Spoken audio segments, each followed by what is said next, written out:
Hello everyone, welcome back to my channel. Good coffee. Today I am going to show you how to draw a portrait in the 3/4. So it's just going to be a basic tutorial that you guys can follow. Doesn't matter if you're beginners, intermediate, or whatever, you might get something from it. In the beginning, I'm going to show you my thought process and how I break it down into the top from the bottom and where the eyes would be, nose and mouth and all that kind of stuff. Then during the process, I'm going to put the commentary so you guys can follow my instruction. Alright, so if you have any question, please comment down below, and if you like what you see, then you can just click like and subscribe, click the bell icon over there. So alright, and after this, about the same time, I'm just going to upload the coloring over the line drawing tutorial, which using the same image here. And if you want the final image, I can post on the link down below, and I'm going to pin the comment up if you want those to try out for the coloring, or you want to see as you draw or something, right? Just remind me in the comment if you want them. Also, forgot what I was going to say. Alright, well, let's get started. Enjoy your coffee. Alright, so usually I will start off with the sort of like a sphere shape, right? So basically, if you see this line here, that's where I basically start. But keep in mind that you have to break it down into plane, right? So this will be your mandible jaw, and this is, well, if I'm drawing the other one here, the plane here is a little curve, and you have the midsection,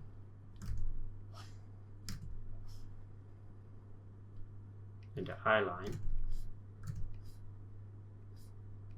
And this one is going to be slightly bigger than that, just slightly tad.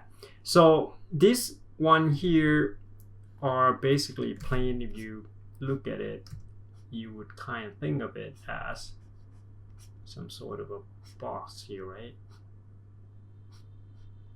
Oops. And then you have this plane as directional of where it's facing. And this side will also be flat, and the back side is actually curved. So from here to here, usually where if you touch your face at the end of your cheekbones, it turns. So that's where your face actually change. That's where the plane of your face changes. Then usually the height of this whole face, in half of the height of this whole face will be where the eye should lie up, and it will be like the ears around here on the same level. So once you get the position of where the eye should be on the height, then you will be able to find the bottom of your nose, which is about halfway from the bottom of your chin to the eye level, and then your lips should be right around here. All right, so try that. Eyebrows, that's one of the things. If you draw like an East Asian feature, the eyebrows usually will be higher because it sort of have shallower eye socket, so the eyebrows got pushed sort of up, and this will be your eyeball. But if you draw a person with deeper eye socket, usually the eyebrow will be right here, right? And this will be the nose, this will be the nose, something like that. So that's where you could have a slight difference in terms of how do I say, distinguish the certain facial feature. Not only in a certain, it's not only for Asian or East Asian descended, sometimes you could have like a person with a shallower eye socket, and the eyebrow will be higher. Not necessarily will be just in one group of people. So if the eye socket's deeper, then usually the eyebrows will be lower, and the distance between the eyes equal to the width of one eye, right? Then the nose bridge depends if you want to have it higher or lower. That's entirely up to you. If she were to have a higher nose bridge, then you probably have to come all the way here. And if you I forgot what I was gonna say. You can simplify this bottom part if you don't want to get the nostril there, because sometimes it can be really tricky to draw a nostril. And this nostril, you have to imagine it was in the perspective, because it's you see that plane in the bottom, right? So you can start off with just flat box.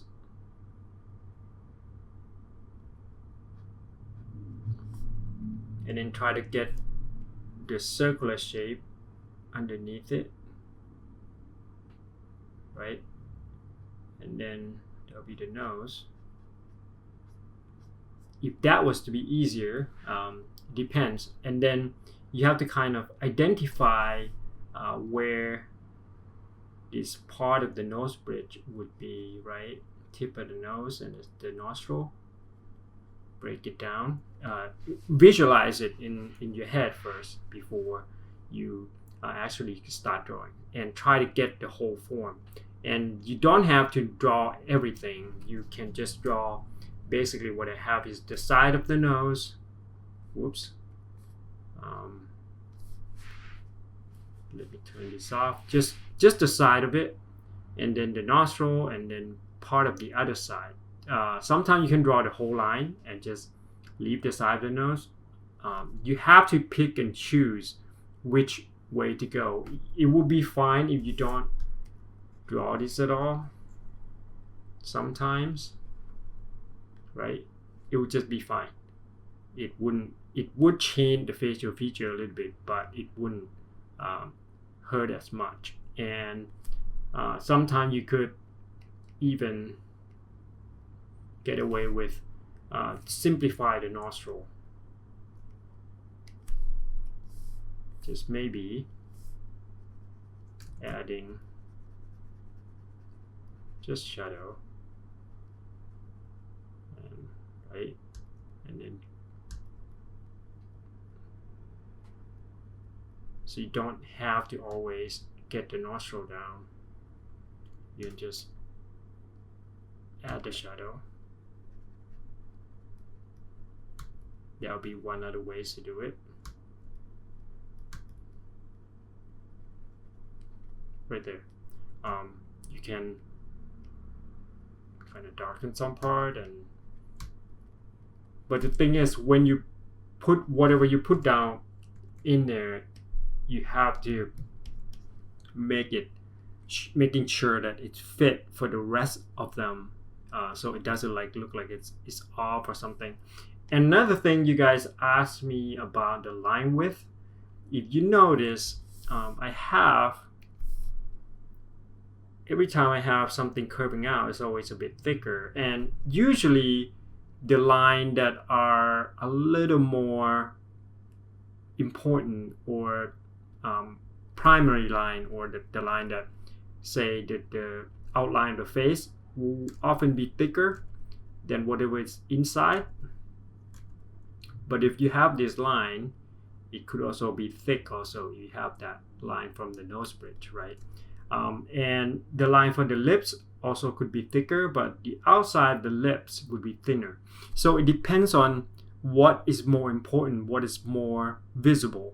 So you can play with your line width that way. Like the outside of here, I didn't finish the hair drawing, but you can see this outside the outline of the hair thicker, but on whatever is on the inside is starting to get thinner and thinner, right?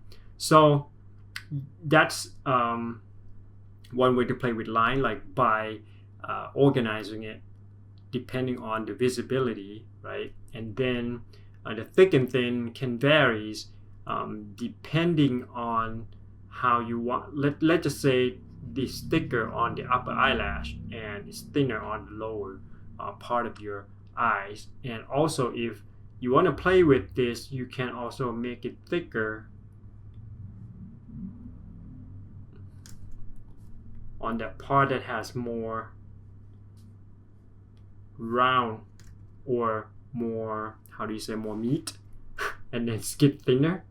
If you want her to have like bigger cheeks, then you can add thicker cheeks. Like more mass, then you can have a thicker one, and as it go thinner, like if you see my tutorial on drawing arms and all this kind of stuff, right? Whatever is more round, then it gets thicker, and then whatever is kind of tapered down in the along the straighter line, then you could kind of thin it out and vary the line width a little bit. All right, guys, I guess that's pretty much it for the tips before we start drawing and go on to the drawing process. Well, let's get started, guys. Right, I usually start off with changing the background to off-white. It's a little bit gray. Then I'm picking another layer so I can draw some rough line work to establish the shape of the head. So I start out with the sphere shape or the circular line, then the mandible jaw to establish the face. Then you kind of see that it's looking at the 3/4 a little bit. Then the eye line, usually halfway in between from the height of the top of the head to the bottom of the chin. Then I try to do the eyes, both eyes, and in between both eyes, the width of in between two eyes are equal to the width of an eye. Then I try to get the bang first, so the bang would cover her eyebrows basically. Then the nose, I usually get to the bottom of the nose first because that's where the easiest to measure is halfway from the eye level to the bottom of your chin. That's right around there. That should be the bottom of your nose. Then I'm trying to get the direction where she's looking with a little bit of indication of an eyebrows. Then the lips and the thickness of her lips, because I want to play around with that a little bit. Not sure if it's shown yet. Then pretty much basically we have all the facial structure. Then I draw the line for the hair and her neck. All right, so we kind of have a pretty rough face. Then I have to go in and possibly create another layer and draw on top of it so that I can get the right shape and the precision on the line width. And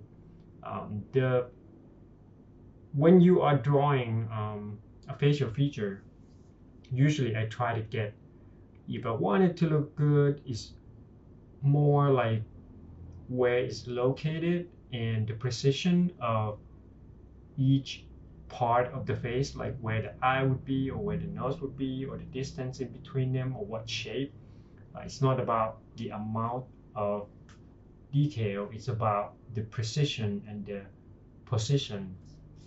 2P, precision, position. So if you put them right where it's supposed to be, then it usually look good. If you make some, like here, I think the lips are a bit too now it's big. The lips are not on the right location, so I move it around and try to use the lasso tool to tweak the shape a little bit and move it a bit closer to the nose. And eventually it doesn't quite work, so I still have to redraw them anyway. Then we get the lips, because I want her mouth to open a little bit, so you can see a little bit of her teeth, and then I can readjust the thickness of the lips. There we go. And these lines are just, when I draw them, I try to draw so that I can gauge, like, okay, if it's what would it look like if it's thicker or higher, a little bit higher or a little bit lower. And then I use a lot of time I use eraser to recorrect the position, and then I rotate the canvas so that I can get the angle of my arm, because sometimes you draw the curved line, if it is not on the right point, that your pivot point, I usually use my elbow as a pivot point, then you might want to rotate them so that you can draw your line a bit smoother. Now back to the default position. So I got pretty close to where I wanted them to be, but still it needs a little bit of tweaking. So I keep at this point I will keep erasing certain part that I think it should be better. Then I'll just erase them and redraw them and draw on top of it, and using the line width, readjust the line width. So at this point you can sort of keep looking at the image and see if the thickness of the line or the shape of the line are correct, and how do you want to change them. Do you want the eye to be sadder, or you want it to be happier, or you want it wider or taller, or it's the amount of precision, basically. If you put them in the right spot, then you can make them look pretty appealing, but sometimes it's off by just a little, it could look pretty weird. So you have, like what I'm erasing here, right? I want the eye to be kind of smaller. I want the East Asian facial feature in there, and then I move the eyebrows a little closer by drawing the darker line into the midsection of the face of the front plane a little bit more, adding some line to indicate the eye socket, and getting some shape on the eyebrows to kind of make it a little more give it curiosity look. Then change the shape of her iris. Maybe I can make it bigger or smaller. So like I said, it's all about shifting and changing and repositioning and erasing and adding. So it's not the amount of detail, it's just the amount of where you put the shape, so to get them to look nice. And a lot of time, if you haven't drawn this a lot, I would kind of, maybe you could look at some reference and use it as a starting point. But sometimes if you know what you're doing, then you can just go in and sort of play around with it and trying to get the shape correct. And you don't really have to draw it as the same as reference when you use them, right? If you're not going for the exact look, what do you call that? I forgot. It's on the tip of my tongue. If you're not going for the resemblance, right, or you're not going to recreate, maybe you're just using the reference as a starting point when you're trying to do something that's sort of influenced by that image. So that could also be. All right, I think the face is pretty much what I want it to be.